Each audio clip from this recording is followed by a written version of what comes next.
কোটা আন্দোলন নিয়ে যখন ছাত্ররা প্রথম নামে সর্বপ্রথম জুমায় যদি কেউ আলোচনা করে থাকে, আমরা আলোচনা করেছিলাম ছাত্রদের অধিকারের ব্যাপারে এবং আপনারা অনেকে শুনেছিলেন। এই প্রশ্নটা কেন আসতেছে যারা আমরা বেশি আলোচনা করি সমসাময়িক বিষয়গুলো নিয়ে, যে গত এক মাস সমসাময়িক কোনো আলোচনা নেই। তা আলোচনা না থাকার কারণে অনেকে মনে করে যে এই আন্দোলন থেকে আমরা মনে হয় অনেক দূরে, একটু সেফ জোনে আছি। ব্যাপারটা এরকম না। আলেমদের অবদানটা কি আমি পরে আলোচনা করছি, আমাদের ব্যক্তিগত কয়েকটি কথা আপনাদেরকে বলে দিই। বাংলাদেশে যে সমস্ত ওলামায়ে ইকরাম জুমার খুতবা দেন, যারা সচেতন, আপনারা কাদেরকে চিনেন? শেখ আহমদুল্লাহ সাহেবকে চিনেন, ডক্টর মিজানুর রহমান আজহারী ভাইকে চিনেন, XYZ অনেক পরিচিত স্কলারকে আপনারা চিনেন। কোন স্কলার ছাত্র আন্দোলনের বিপক্ষে ছিল আপনারা একটু দেখেন, যে যারা প্রত্যক্ষ এবং পরোক্ষভাবে কথা বলে নাই। এখন আপনারা বলতেছেন যে ছাত্ররা যখন ময়দানে ছিল আপনারা কেন আন্দোলন এই মিছিল করলেন না? একাত্মতা, শোনেন, দুটো বিষয় কিন্তু মানুষের লড়াই হয়ে থাকে। একটা হচ্ছে মেধার লড়াই, আর একটা হচ্ছে সশরীরে শারীরিক লড়াই। শারীরিক লড়াই যদি আলেমরা প্রথম থেকে হেফাজতের মতো করতো, তাহলে এবার জঙ্গি তকমা দেওয়া হতো আগের মতোই। আন্তর্জাতিক মহলে ইস্টাবলিশ করা হতো এটা জঙ্গিদের আন্দোলন, এটা মোল্লাদের আন্দোলন, এটা হুজুরদের আন্দোলন, যদিও কথাগুলো সত্য না। এইভাবে ইস্টাবলিশ করে পুরো আন্দোলনটাকে নস্যাৎ করে ফেলা হতো। তো আপনারা যেমন উদ্গ্রীব, আসলে একটু জোশের সাথে হুঁশও থাকা উচিত। আপনারা যখন দেখতেছেন যে নিয়মিত ফেসবুকে আলেম ওলামা স্ট্যাটাস দিচ্ছে এবং নিয়মিত এই স্পিচ দিচ্ছে, আর আমাদের কথা, আমরা তো এক মাস বাংলাদেশেই ছিলাম না। আন্দোলন যখন কোটা আন্দোলন শুরু হয় তখন তার আরো এক মাস আগে আমাদের টিকিট কাটা ছিল, বিদেশে দাওয়াতি সফর ছিল। তো যখন আন্দোলন শুরু হয়েছে তখন স্পিচ দিয়েছি, বিদেশে থেকে ইন্টারনেট বন্ধ, আপনাদের মতো আমরা উদ্গ্রীব ছিলাম। তারপরে যেদিন সরকার পতন হয়েছে তার আগের দিনও পর্যন্ত আমরা ফেসবুকে স্ট্যাটাস দিয়েছি, সমর্থন জানিয়েছি। এখন আমি আছি মিশরে, মিশর থেকে আমি সশরীরে কিভাবে অংশগ্রহণ করব? তো এখন আলেমদের অবদানটা কি? গত 2 দিন ধরে আমি অনেক ঘাটাঘাটি করলাম যে আসলে কতজন আলেম শহীদ হয়েছে। মাদ্রাসা ছাত্র এবং ইমাম আলেম সব মিলিয়ে এ পর্যন্ত যারা এটা নিয়ে গবেষণা করতেছে বা বের করার চেষ্টা করতেছে, তাদের মতে 73 জন অলরেডি শহীদ হয়েছে। আড়ালে আরো অনেক থাকতে পারে, কিন্তু আলেম ওলামারা শেষ পর্যায়ে এসে মাঠে কেন নেমেছে, এটার জন্য অনেকগুলো হিকমত ছিল। এর মধ্যে একটি গুরুত্বপূর্ণ বিষয়, আন্তর্জাতিক মহলে যাতে করে ওই হেফাজতের আন্দোলনের মতো এটাকে ব্যবহার করতে না পারে। 2 নম্বর একটা বিষয়, বৈষম্যের কথা যদি আপনারা বলেন, তাহলে আমরা হচ্ছে সবচেয়ে বড় বৈষম্যের শিকার আলেম ওলামা। আপনি দেখেছেন যে বড় বড় অনেক স্কলাররা আছে যারা সামাজিক কাজে জড়িত। কখনো দেখেছেন যে এদেরকে কোনো আন্তর্জাতিক পুরস্কার দেওয়া হয়? যদিও আলেম ওলামা এটার অপেক্ষা করে না। কখনো দেখেছেন এদেরকে সামাজিক কোনো স্বীকৃতি দেওয়া হয়? ইমাম সাহেবরা এলাকার মধ্যে অনেক জনকল্যাণকর কাজ করেন, কিন্তু সেটার স্বীকৃতি আছে? তারপরে দেখেন ঢাকা বিশ্ববিদ্যালয় মেধা তালিকায় প্রথম, দ্বিতীয়, তৃতীয় মাদ্রাসা ছাত্ররা হচ্ছে, কিন্তু সব সাবজেক্টে পড়তে পারতেছে না। তো আলেমদের বৈষম্য নিয়ে কেউ কথা বলুক আর না বলুক, আলেমরা কিন্তু সবার পক্ষে কথা বলে, বিশেষ করে জালেমের বিপক্ষে সবসময়। আরেকটা বিষয়, হৃদয় থেকে কিছু বিষয় কিন্তু আমাদের আছে। যেমন যেদিন সরকার পতন হলো তার আগের দিন রাত্রে আমি উমরা করলাম।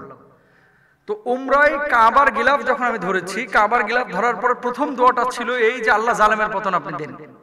যারা জুলুম করেছে মানুষের উপরে, করছে, শত শত ছাত্রদের যারা রক্ত ঝরিয়েছে, তো এই দোয়াটা আল্লাহর কাছে যে করলাম, এটা কি মানে ছাত্রদেরকে সমর্থন করা না? এখন আপনি যদি বলেন যে হুজুর রাত্রে কার জন্য দোয়া করেছেন, সকালে কার জন্য দোয়া করেছেন, বিদেশ থেকে কি করতেছেন, সবকিছু আপনাকে বলতে হবে, সেটা তো বলা সম্ভব না ভাই। আমি যখন কাবার দরজা ধরে কান্না করতেছিলাম, আমি দেখেছি স্পষ্টভাবে আমার পাশে আওয়াম মানুষ, দাড়ি কাটা 2 জন কান্না করে বলতেছে আল্লাহ আমার ছাত্র ভাইদেরকে হেফাজত করেন, কাবার দরজার সামনে। এই যে সরকার পতন হয়েছে যেদিন, তার আগের রাত্রের কথা বলতেছে আমি। তো দেখেন আলেমরা কিন্তু সবসময় জালেমের বিপক্ষে, মজলুমের পক্ষে। হ্যাঁ, সশরীরে সরেজমিন আলেমরা রাজপথে শেষ পর্যায়ে নেমেছে, এটার পেছনে হিকমত ছিল। এটা আপনারা অনেকে বুঝেন, অনেকে বুঝেন না।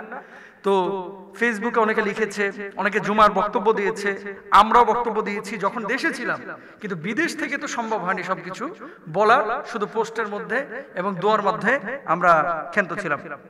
আচ্ছা, তারপরে দেখেন এদেশে গানের কনসার্ট হলে মিডিয়াগুলো ফলাও করে প্রচার করে। মাহফিলগুলোতে কয়টা মিডিয়া থাকে? যারা ইসলামিক ইউটিউবার তারা থাকে, জেনারেল বা সাধারণ কোনো মিডিয়া কি সেটাকে ফলাওভাবে প্রচার করে যে আজকে এই এলাকায় মিজানুর রহমান আজহারি আসতেছে, দুই একটা মিডিয়া প্রচার করে। কিন্তু এখানে যদি একটা গানের অনুষ্ঠান হয়, কনসার্ট হয়, প্রচার করা হয় না। তারপরে দেখেন বাজেটের সময় সব শ্রেণী পেশার মানুষ নিয়ে কথা ওঠে, রিক্সাওয়ালা, ভ্যানওয়ালা, বাস ড্রাইভার, হ্যাঁ অন্যান্য পেশাজীবী মানুষ, কিন্তু ইমামদের নিয়ে কোনো কথা ওঠে? সাধারণত ওঠে না। এরপর আসেন রাষ্ট্রের যে গুরুত্বপূর্ণ যেই ব্যক্তিবর্গ যারা বিভিন্ন অংশে কাজ করছেন, যারা এই দেশের 1% মানুষেরা হয়তো প্রতিনিধিত্ব করে না, অথচ সেসব বিষয়ে প্রচুর জনসম্পৃক্ততা দেখা যায়। কিন্তু আলেমদের জনসচেতনতা বা জনসম্পৃক্ত কোনো কাজে যখন সম্পৃক্ত আলেমরা হয়ে থাকে তখন সেভাবে সমর্থন কিন্তু সাধারণ মানুষ করে না। এটা আল্লাহর কাছ থেকে আলেমরা আশা করে। দাড়ি, টুপি, পাঞ্জাবি এগুলো থাকলেও অনেক সময় বৈষম্যের শিকার হতে হয়। কিছু কিছু জায়গায়, কিছু কিছু পরিবেশে এগুলো বেমানান, এরকম অনেক মানসিকতাও অনেক মানুষের মধ্যে আছে। তো সব সময় আলেমরা জালেমের বিপক্ষে এবং মাজলুমের পক্ষে ছিল, আছে, সামনেও থাকবে ইনশাআল্লাহ তাআলা। আপনারা যারা আমাদেরকে এতদিন ধরে বারবার খোঁজাখুঁজি করতেছেন, আমি মনে করেছি যে বিদেশ থেকে দেশে আসার পরে প্রথম কথাগুলো বলা উচিত যে আসলে আলেমরা শুরুতে কেন রাজপথে ছিল না, এবং এটা নিয়ে আমাদেরও আলোচনা পর্যালোচনা হয়েছে। আলেমরা শুরু থেকেই ছিল, সশরীরে শেষে এসে সম্পৃক্ত হয়েছে। আল্লাহ আমাদের বোঝার তৌফিক দান করুন। 14টি কাজ রাসূল সাল্লাল্লাহু আলাইহি ওয়াসাল্লাম তার সমস্ত স্ত্রীর সাথে সবসময় করার চেষ্টা করতেন। 14টি কাজ মানে স্ত্রীদের সাথে নবীজি সাল্লাল্লাহু আলাইহি ওয়াসাল্লামের বিশেষ বা স্পেশাল 14টি সুন্নাহ, যেটা আমরা অনেকে খেয়াল করি না। 1 নাম্বার, আল্লাহর হাবিব সাল্লাল্লাহু আলাইহি ওয়াসাল্লাম স্ত্রীদের সাথে যখন খাবার গ্রহণ করতেন, স্ত্রী গ্লাসে পানি পান করছে, নবীজি খেয়াল করতেন যে গ্লাসের ঠোঁটটা কোন জায়গায় লাগিয়েছেন। আল্লাহর হাবিব সাল্লাল্লাহু আলাইহি ওয়াসাল্লাম সেই জায়গায় ঠোঁট লাগিয়ে পানি পান করেছেন, এটা সুন্নাহ। 2 নাম্বার, স্ত্রীর থেকে চুল আঁচড়ে নেওয়া। হযরত আয়েশা সিদ্দিকা রাদিয়াল্লাহু তাআলা আনহা রাসূল আকরাম সাল্লাল্লাহু আলাইহি ওয়াসাল্লামের মাঝে মাঝে চুলটা আঁচড়িয়ে দিতেন। তো যারা বিবাহিত আপনারা স্ত্রীদের থেকে নিজের মাথার চুল আঁচড়ে নিতে পারেন, এটা সুন্নাহ। এরপরে স্বামী স্ত্রী একই পাত্র থেকে পানি নিয়ে গোসল করা, এটাও সুন্নাহ, যেটা আমাদের বাংলাদেশে এখন নেই। ধরেন একটা বালতিতে আপনি অর্ধেক পানি দিয়ে গোসল করলেন, বড় বালতি নেবেন, বা ড্রাম থেকে অর্ধেক পানি দিয়ে আপনি গোসল করলেন, ওই পানি থেকে আপনার স্ত্রী গোসল করলো, এটা সুন্নাহ। স্ত্রীদের সামনে মুখোমুখি প্রশংসা করবেন, যেটা আমরা অনেকে করি না। স্ত্রী ভালো রান্না করলে একটু বলি না যে তোমার রান্নাটা আজকে চমৎকার হয়েছে, এটা বলি না আমরা। স্ত্রী যদি কোনো দোষ করে এটাকে আমরা বড় করে প্রকাশ করি, কিন্তু স্ত্রী কোনো ভালো কাজ করলে আমরা এটা বড় করে প্রকাশ করি না। তারপরে স্ত্রীর সঙ্গে খেলার প্রতিযোগিতা করা, এটাও কিন্তু সুন্নাহ। স্ত্রীর মুখের খাবার খাওয়া সুন্নাহ। স্ত্রীকে সুন্দর নামে ডাকা, উপাধি দিয়ে রাখতে পারেন, এটা নবীজি সাল্লাল্লাহু আলাইহি ওয়াসাল্লামের সুন্নাহ। স্ত্রীর মুখে খাবারের লোকমা তুলে দেওয়া, এটা নবীজির সুন্নাহ।